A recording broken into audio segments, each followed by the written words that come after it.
This clip is brought to you by SaveWithConrad.com.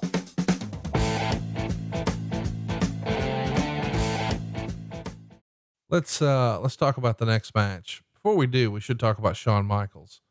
He comes out next. He's been on a monster babyface run since WrestleMania 11. He won the Intercontinental belt from Jeff Jarrett at the second In Your House in Nashville. And he's going to lose it here tonight without ever wrestling a match. Michaels would be written up in the newsletter as this: Shawn Michaels appeared totally out of character with noticeable marks around his face, particularly under the eyes and around the upper lip at the Winnipeg pay-per-view show, walking slowly to the ring to hand the IC title to Douglas and walking away looking incredibly sad. As weird irony would have it, Michaels appeared in character on a show that aired the next morning, taped before the incident, on the Danny Bonaducci talk show, talking about being a chick magnet. Man, this is sort of a famous moment where we see Shawn come to the ring and hand the title to Dean Douglas. It would be replayed a lot. Shawn's teary walk to the ring in that rather colorful jacket. What do you remember about this spectacle? Well, it was sad, first of all, because you sit there and once you saw Shawn and you realize that this has now had almost a week or more, it's had a while to heal up. Okay. And you sit there and you think about, holy shit, how bad it must have been. And I actually did see pictures of him in the hospital, and it wasn't pretty by any stretch of the imagination. So, it was tough. You had to do something. And I think that there was a segment of the audience that felt, well, is this real? Is it not? So you show Shawn, you show the injuries to his face, you show the injuries, and make a story out of it is the best that you can. You're dealt a set of cards and you got to play them the best way that you can at the time. Well, we're going to play them here. Ramon's going to pin Dean Douglas to win the Intercontinental title in 11 minutes and 1 second. Meltzer would write, before the match, Michael slowly walked to the ring with the cameras focusing on his battered and sad eyes, slowly gave up the title and slowly walked to the back. Those few minutes were a production masterpiece. Both the crowd and the match were dead early, coming off of a downer, and two basically did nothing for the first 8 minutes. It appeared they were pacing for a 25+ minute match. Ramon didn't even try and facially made that obvious. The last 2 minutes were very good with some nice moves and near falls before a flat finish where Ramon used a back suplex and both fell down. Ramon had his arm draped on Douglas and the ref counted 3. The ring announcer did the tease, saying the winner and Intercontinental champ Razor Ramon. Douglas's leg was under the ropes to give him his out, but this was real bad. 1 star. Lot to unpack here. We all agree that they did a great job with the Shawn story, but it's almost written in code here that Dave maybe is insinuating Razor Ramon was sandbagging Shane Douglas. And of course, Shane would be very vocal about his treatment from the Clique and the way they handled him. And there's even a famous story out there where allegedly someone overheard them talking about Dean Douglas and Scott Hall insinuating, hey, let's not get him fired. Let's just starve him out. And obviously Shane Douglas is not long for the World Wrestling Federation. And later when he's in ECW and Scott Hall finds himself looking for a gig when his days in WCW were drying up, he shows up to an ECW show and is shown the door by Mr. Douglas, remembering his treatment here in the WWF.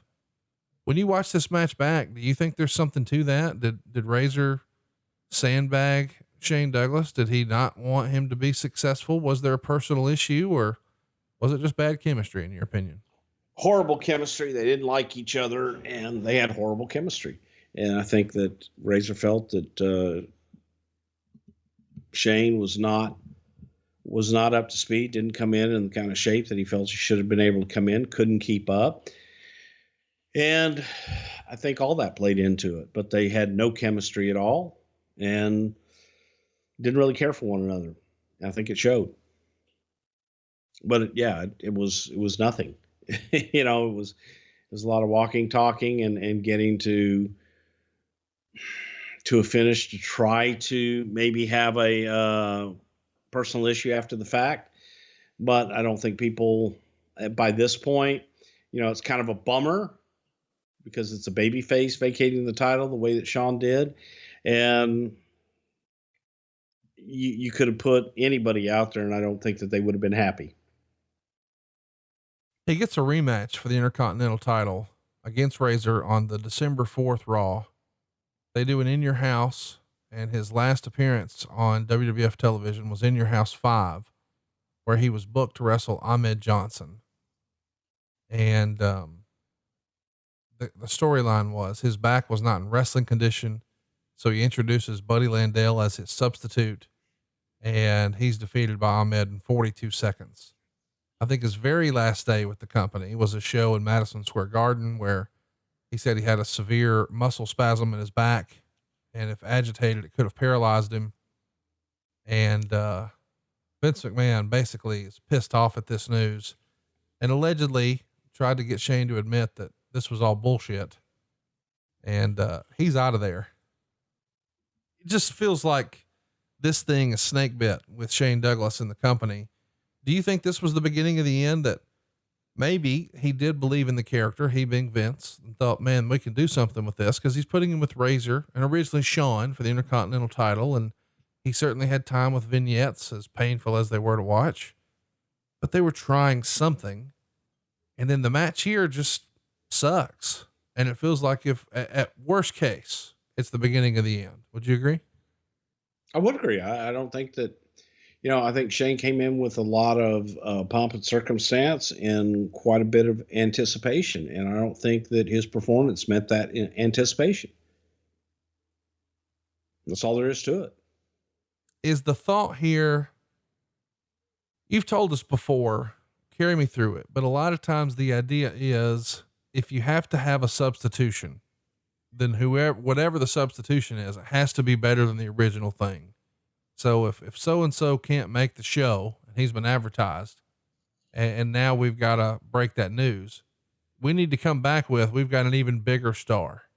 And I'm not saying Razor necessarily was the bigger star than Shawn Michaels. I'm not insinuating that at all, but perhaps giving the title to Dean and then having a babyface beat him makes it feel like a feel good moment for the live crowd. Is that right?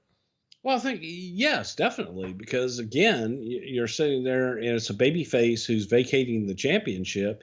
And I would argue that the next biggest star in the company was Razor. So this was, yes, let's put Razor out there and have a babyface finish here, because they're going to feel even worse if now your substitution comes out and he gets beat by the heel. So no, this was strictly something to do for the audience, live and at home, to make them happy. One of the things, happy as one could be. Right. Well, normally when you have somebody who can't compete like this, you vacate the title, you have a tournament, you crown a new champion. Instead, let's just give the belt to the bad guy and say he has to forfeit it because Shawn can't compete. And then let's have the good guy get the revenge, send everybody home happy. Yeah. A lot of different ways to do things. I don't think there's a manual that says, okay, no. Champion can't compete. You have to have a tournament for it. I'm not saying that at all. I'm just saying that's probably the thinking of, hey, we don't have the Undertaker here and now Shawn Michaels is off. We got to have some sort of fucking feel good moment. And it can feel like a major happening if they see a title switch and it's one of their favorites winning over a guy that everybody hates. Exactly. Hey, it's Conrad Thompson. Thanks for checking out the podcast here on YouTube. Be sure to hit the subscribe button and the notifications bell so you get a notice anytime we upload some new content. And go save yourself some money right now. If you're in a 30-year loan or you have credit card debt, it's not a matter of if I can save you money. It's a matter of how much. Find out right now for free at SaveWithConrad.com.